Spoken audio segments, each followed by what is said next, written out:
হযরত থানভী রহমতুল্লাহ আলাইহি বলেন, তুমি এইসব কথাগুলো বলতে হবে, জোরে জোরে বলতে হবে, আওয়াজ করে বলতে হবে, অন্যকে জানায়া বলতে হবে, হাত উঠাইয়া বলতে হবে, বলতে বলতে দাঁড়ায়া যাইতে হবে।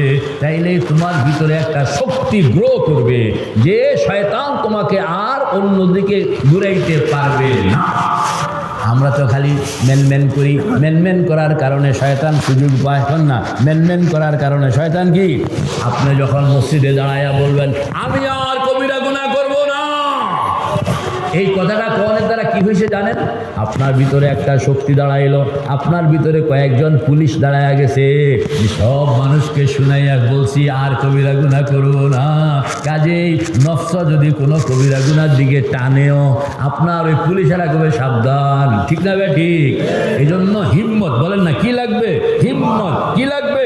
হিম্মত। কি লাগবে?